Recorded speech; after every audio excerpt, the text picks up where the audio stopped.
여러분 안녕하십니까. 2024년 1월 1일 청룡의회 첫날 김경국 TV 시작하겠습니다. 새해 모두 복 많이 받으시고 건강하십시오. 그리고 청룡처럼 비상하는 한 해가 되시길 기원하겠습니다. 저 또한 올 한 해 여러분께 좋은 소식 그리고 더 빠르게 전해드리기 위해서 더욱 열심히 노력하겠습니다. 구독과 좋아요 그리고 많은 격려 부탁드리겠습니다. 첫 방송이 좋은 소식부터 전해드릴까 합니다. 한동훈 위원장이 새해 첫 발표된 다자간 여론조사에서 민주당 이재명 대표를 앞서는 것으로 나타났습니다. 저도 방송을 통해서 새해 첫 조사쯤이면 분명히 한동훈 위원장이 앞설 것이다 이렇게 예견했었는데 역시 예상되었습니다.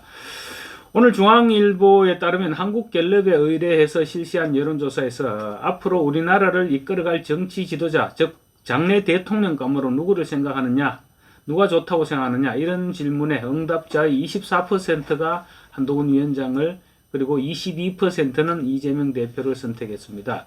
두 사람은 갤럽 조사에서 지난해 9월 이후 줄곧 1, 2위를 차지해왔죠. 그런데 한 위원장이 이 대표보다 더 높은 지지율을 기록한 것은 이번이 처음입니다.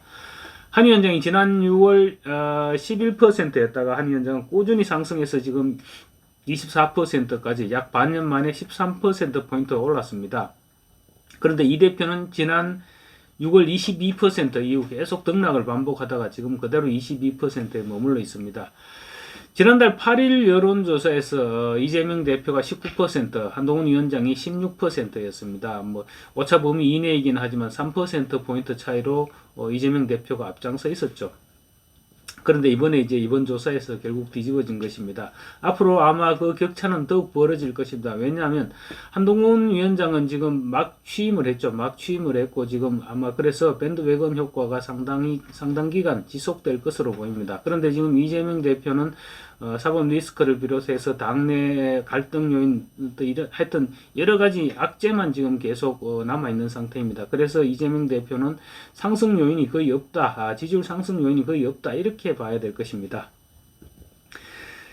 그러면 이제 이재명 대표는 당내에서도 영향력이 점차 약해질 수밖에 없는 지는 해로 인식되기 시작하지 않겠느냐 그렇게 볼 수 있겠습니다.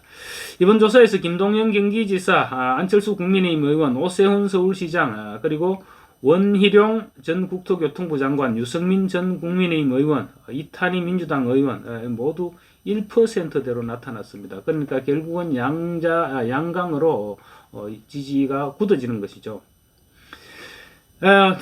올해는 분명 이제 한동훈 위원장의 해가 될 것입니다. 그래서 한동훈 위원장이 넥스트 라이트의 선두주자로 총선 국면을 주도할 것이다. 이런 전망으로 첫 방송을 시작해 볼까 합니다. 한동훈 비대위원장의 지금 일거수일투족에 온 국민들의 관심이 집중되고 있죠. 무능하고 타락한 정치를 혁신해야 된다. 그런 기대감이 그만큼 높기 때문에 한동훈 위원장이 행보에 관심을 사람들이 쏟고 있는 것입니다. 수준 낮은 국회의원들 지금 눈만 뜨면 싸움질이죠. 그리고 온갖 막말로 국민들 귀를 어지럽히고 있습니다.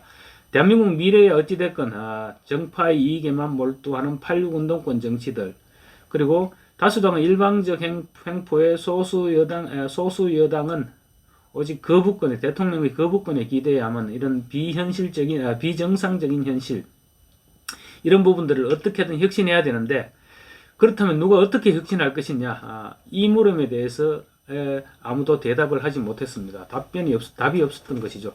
그래서 정치가 문제다 이렇게 입버릇처럼 얘기하면서도 다가오는 4월 총선에서는 어쩔 수 없이 또 정답이 없는 선택을 해야만 되는, 그래서 지금까지의 정치를 그대로 답습할 수밖에 없을 것이다. 그런 자괴감과 자포자기심정, 그런 식으로 유권자들이 내몰렸던 것이 현실입니다. 그런 상황에서 정치권에 한동훈이라는 어떻게 보면 거대한 매기가 등장한 것입니다. 우리 정치권의 흐름을 바꿀 수 있는 절호의 기회라고 사람들이 반색하기 시작했습니다. 덩치를 키워서 비대해진 미꾸라지들은 더 이상 살아남을 수 없게 되었습니다. 미꾸라지 세계에서도 젊고 활기찬 녀석들만 살아남을 수 있겠죠. 한동훈의 정치교체, 세대교체, 그리고 세력교체는 그런 의미를 띠고 있습니다. 어차피 정치판 전체를 갈아엎을 수 있는, 그래서 우리 정치에 새로운 바람을 불어넣는 역할을 어차피 한동훈이 해야 되는 것이고, 국민들이 그런 기대감에 한동훈에 열광하는 것입니다. 한동훈 위원장, 그 같은 국민들의 바람을 아마 정확하게 읽고 지금 행동으로 나서기 시작한 것 같습니다. 취임사에서 이런 얘기를 했죠. 정교하고 박력 있는 리더십이란 말을 했습니다. 그런 정교하고 박력 있는 리더십으로 기존의 꼰대 이미지의 올드 보수가 아닌 넥스트 라이트, 그러니까 차세대를 견인할 새로운 보수로 리모델링하기 시작한 것입니다. 넥스트 라이트로 386 정치를 청산하고 786 세대로 세대 교체를 시작한 것입니다. 86 정치 청산의 주체로 넥스트 라이트가 급부상하고 있고 그 중심에 73년생 한동훈이 움직이기 시작한 것입니다. 먼저 세대 교체부터 보면 물론 육체적인 나이가 젊다고 생각이 젊어지고 정신이 젊어지는 것은 아니겠죠. 그렇지만 과거의 문법에 매달린 정치인들을 교체하지 않고는 극단적인 양극화 그리고 내로남불로 이런 것으로 대표되는 대한민국 정치의 병폐를 해소하기 어렵다. 아마 모든 국민들이 공감하고 있을 것입니다. 그래서 한동훈은 비대위부터 786으로 전환하고 총선사령탑에 0.5선의 사무총장을 총선사령탑으로 지금 임명을 한 것입니다. 넥스트 라이트로의 정권 교체 그리고 세대와 세력 교체의 첫 발을 그렇게 내디딘 것입니다. 본 스텝은 86 정치 청산입니다. 86세대 특히 86 운동권에 대해서는 이미 피로감이 누적돼 있고 운동권 세대들이 더 이상 기득권을 유지해서는 나라가 거들난다. 아마 많은 국민들이 공감하고 있을 것입니다. 온 국민이 알고 있고 86 세대들, 86 정치인들, 그들 본인들도 알고 있을 것입니다. 86 특권층은 이미 윤리적이거나 도덕적이거나 정치력에서도 한계를 드러냈습니다. 이제는 과감하게 세대 교체를 담은 담론을 제시해야 되는데 1973년 한동훈이 이를 들고 나온 것입니다. 그동안 386 세대들은 여야를 막론하고 특히 야권의 운동권 86 특권층들은 나이와 지위로 새로운 세대의 등장을 억눌러 왔었습니다. 그래서 누군가 이 막힌 구멍을 뚫어야 되는데 그러기 위해서는 용기와 실력이 필요했습니다. 한동훈이 넥스트 라이트를 앞세우면서 그 용기와 실력을 배경으로 또 그 적임자로 나선 것입니다. 국민의힘이 정치와 세력 교체에 나서게 되면 민주당 따라오지 않을 수 없겠죠. 그렇게 되면 한국 정치의 주류인 86세대들 뒤로 밀려날 수밖에 없습니다. 새로운 789 세대, 789 세대가 그 자리를 메우면서 우리 정치 전체가 바뀌게 되는 것입니다. 지금 운동권 중심의 86세대는 민주당 현역의 62%인 104명입니다. 그중 24명은 3선 이상입니다. 국민의힘이라고 크게 차이가 나지 않습니다. 국민의힘도 41%가 86세대입니다. 다선 의원은 거의가 86이고요. 이 정도 비중을 차지하고 있는 86세대가 물러나면 다양한 경력과 배경을 가진 그러니까 86처럼 운동권 경력이 전부가 아닌 그런 세력들이 수혈할 수 있게 되고 또 그러면 국회도 그만큼 다양성이 실현될 수 있겠죠. 다양성이 실현되면 그만큼 의제도 다양해질 수밖에 없습니다. 운동권 특권 정치를 비판하는 것만으로는 청산할 수 없죠. 비판하기 위해서는 그들을 능가하는 실력과 자세를 갖춘 사람이 등장해야 됩니다. 그 실력과 자세 바로 넥스트 라이트의 조건이 될 것입니다.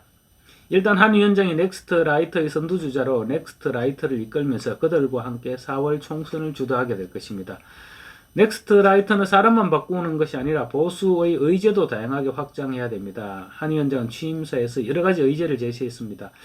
인구재앙이라는 정해진 미래에 대응하는 정교한 정책, 그리고 진영과 무관하게 서민과 약자를 돕는 정책, 넓고 깊은 한미공조 등 세계 질서 속에서 국익을 지키는 정책, 원칙 있는 대북 정책, 그리고 균형 있는 환경 정책 이런 여러 가지를 제시했습니다. 그러면서 한 위원장 신년사회를 통해서 또 이런 말도 했습니다. 무기력 속에 안주하거나 계산하고 몸살이지 않겠다. 국민의 비판을 경청하며 즉시 반응하고 바꿔나가겠다. 이런 결연한 분위기를 보여줬습니다. 지금까지의 보수와는 다른 새로운 자세로 임하겠다는 각오를 보인 것이죠. 올드 보수의 구호가 썸당 후사였다면 넥스트 라이트의 구호는 선민 후사가 될 것으로 보입니다. 이제 4월 총선은 한동훈과 이재명의 대결, 나아가서 넥스트 라이트와 올드한 좌파 386의 대결 구도로 점차 자리를 잡아나갈 것으로 보입니다. 감사합니다.